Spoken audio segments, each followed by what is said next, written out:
किनु बैरन कान भरे, किनु बैरन कान भरे। मोरा पिया मोसे बोलत नाही, मोरा पिया मोसे बोलत नाही, बैरन कान भरे। హాయ్ అండి, హలో అండి.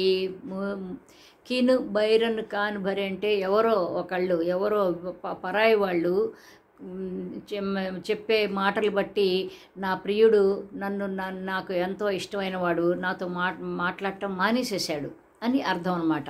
మోరా పియా మోసే బోలత్ నాహి అంటే నా ప్రియుడు నాతో మాట్లాడటం లేదని. ఇవన్నీ ఎందుకు చెప్తున్నానంటే పాపం విజయసాయిరెడ్డి గారు పాపం ఆయన చాలా బాధపడిపోయాడు మొన్న. ఎందుకంటే ఎవరెవరో వీళ్ళు చెప్పి చాలా జగన్మోహన్ రెడ్డి గారి మనసంతా ఇట్లా పటపట విరిచేసేసారు వాళ్ళు. కాబట్టి ఏంటంటే ఆయన నన్ను ఎప్పుడో కిందకి తోసేశాడు, ఎక్కడో ఉన్నవాడిని 2000 స్థానంలో పడేసేసాడు ఆయన, అసలు నన్ను ఎప్పుడు పట్టించుకోలేదు అని చెప్పటం. అంటే ఏంటంటే మంచి నటులు ఉన్నారండి, మనకి మంచి నటులు ఉన్నారు. ఎస్వి రంగారావు, గుమ్మడి, ముఖ్యంగా వీళ్ళు చెప్పాలంటే కోట శ్రీనివాసరావు, ఈ ముగ్గురు నటులంటే వాళ్ళే నటులు అంటా నేను. తర్వాత అక్కడ హిందీలోకి వెళ్తేనేమో బొమ్మన్ ఇరానీ ఒక ఆయన ఉన్నాడు, ఇంకా సంజీవ్ కుమార్. వీళ్ళు ఈ 5గురిని ఎందుకు చెప్పానంటే వీళ్ళందరూ కూడా క్యాన్సేరియన్స్. అంటే ఏంటంటే జూన్ 24 నుంచి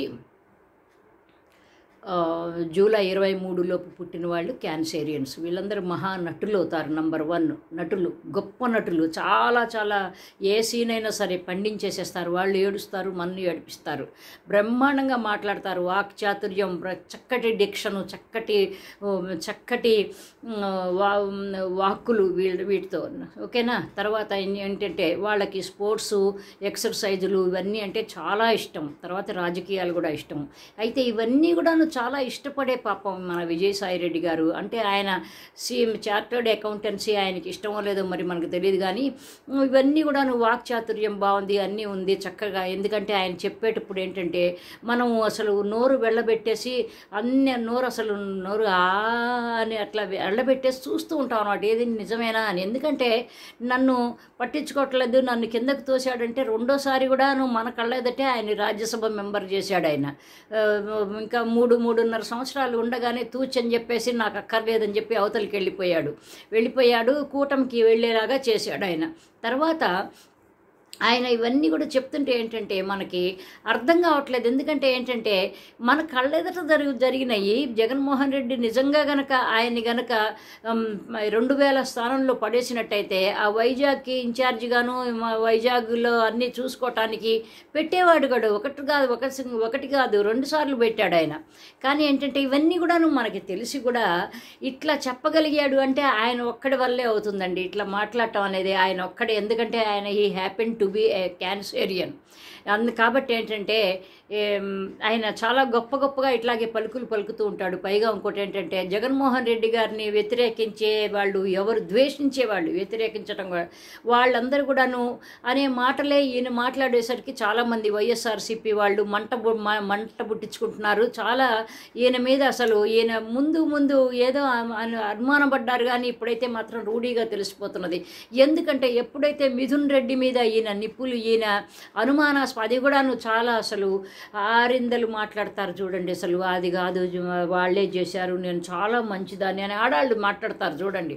అట్లా చాలా గొప్పగా అసలు ఏమాత్రం కూడా ఆయన చెప్పేది అబద్ధం చెప్తున్నాడా అనే అనుమానం రాకుండా అట్లా మాట్లాడాడనమాట. మిథున్ రెడ్డి ఉన్నాడు అక్కడ, మిథున్ రెడ్డి వచ్చాడు, అదే లిక్కర్ విషయాల్లో మిథున్ రెడ్డి వచ్చాడు, అది వచ్చాడు, ఇది వచ్చాడు అని మాట్లాడు. కానీ నిజానికి మిథున్ రెడ్డి నేను వెళ్ళలేదు, గూగుల్ కోట్లో ఇవి చూసుకోండి, నేను అసలు వెళ్ళలేదు అంటున్నాడు.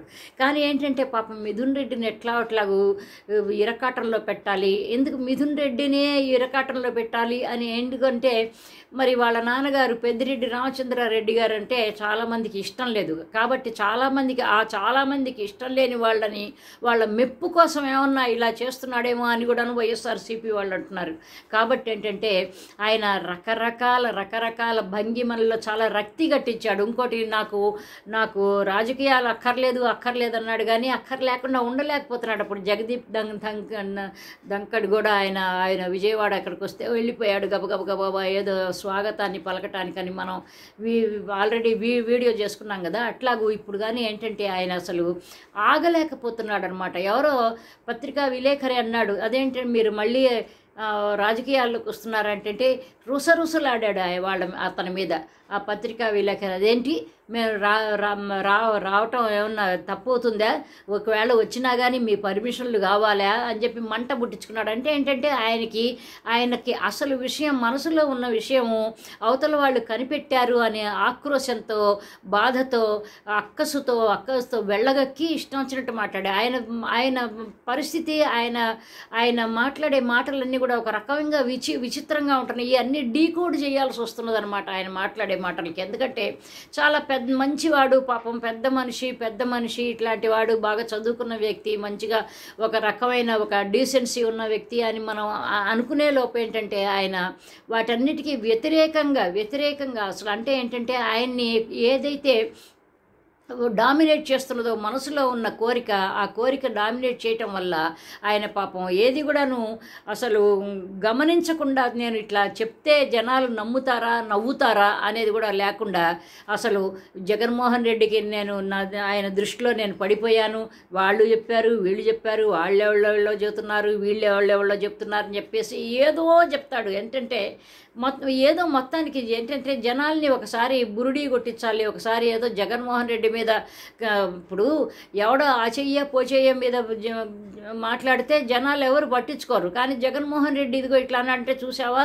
విజయసాయి రెడ్డి నెంబర్ 2లో పొజిషన్లో ఉన్నవాడే ఇట్లా మాట్లాడే అంటే చూసావా, జగన్మోహన్ రెడ్డితో పాటు జైలుకి వెళ్ళాడు ఇదే విజయసాయి రెడ్డి అట్లా చూసావని. జగన్మోహన్ రెడ్డి చేసిన పని ఒక్కటేగా, ఒక తప్పు కోసమే ఇవాళ అనుభవిస్తున్నాడు. ఎందుకంటే అతనికి ఉన్న ఒక మాట తప్పని విషయం, లేకపోతే అతనికి మంచి చేసే ఒక తన కాన్షియస్నెస్కి తను ఎప్పుడు కూడా విరుద్ధంగా చేయలేడు.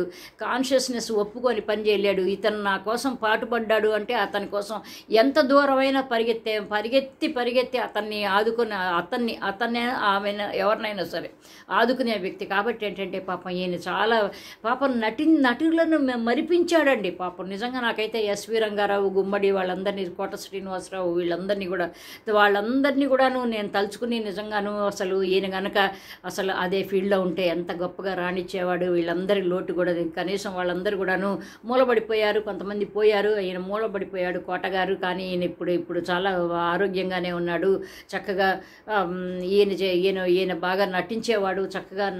ఎందుకంటే కాస్త కూస్త ఆయన ఒక యాక్టర్ లాంటి ఒక చక్కటి హావభావాలు కూడా పలికిస్తూ ఉంటాడు. కాబట్టి ఆయన అవన్నీ కూడా నాకు అనిపించింది అనమాట. కానీ ఏంటంటే ఆయన నిజంగా అంత బాగా నమ్మబలికాడు అంటే ఇవన్నీ ఆలోచిస్తే ముందు మనం మాట్లాడినప్పుడు మనం వింటాం, తర్వాత ఇదేంటి ఈయన ఇట్లా మాట్లాడుతున్నాడు ఏంటి, రెండోసారి కూడా రాజ్యసభ మెంబర్ ఎందుకు ఇస్తాడు, నమ్మకపోతే జగన్మోహన్ రెడ్డి అని మనం అనుకుంటాం. లేదు అదేంటి అసలు మిథున్ రెడ్డి మీద ఎందుకు పడుతున్నాడు ఈయన అంటే అర్థం కాదు. అబ్బో కొంతమందికి, చాలామందికి మిథున్ రెడ్డి తండ్రి ఇష్టం లేదు కదా, అందుకని వాళ్ళ మీద బురదలు. ఇవన్నీ చూస్తుంటే పాపం విజయసాయి రెడ్డి గారు పాపం ఎంత సతమతమైపోతున్నాడో, ఆయన ఎంత టెన్షన్లో ఉన్నాడో. ఏదో పాపం కృష్ణారామ వయసులో కూడాను ఏంటంటే అట్లా అలా అనుకోలేరండి పాపం. ఎందుకంటే ఆయన చాలా ఎనర్జెటిక్గా ఉంటాడు, ఎనర్జెటిక్గా మాట్లాడతాడు. కాబట్టి ఆయన శీలాన్ని శంకిస్తున్నారు ఈ వైఎస్ఆర్ పార్టీ వాళ్ళు. కానీ ఏంటంటే అట్లా శంకించొద్దు చక్కగాను. ఆయన ఎప్పుడప్పుడు ఇంకా బాగా బయటపడిపోతాడు. ఎప్పుడు బయటపడిపోతాడు, రేపు ఫలానా పార్టీలో చేరబోతున్నప్పుడు అంత మొత్తం మనకి ఏదో అరటి పండు వలిచి నోట్లో పెట్టినట్టు అర్థమైపోతుంది. ఇంకో మంచి టాపిక్తో మళ్ళీ మాట్లాడుతాం. బై అండి, లవ్ యూ ఆల్, బై.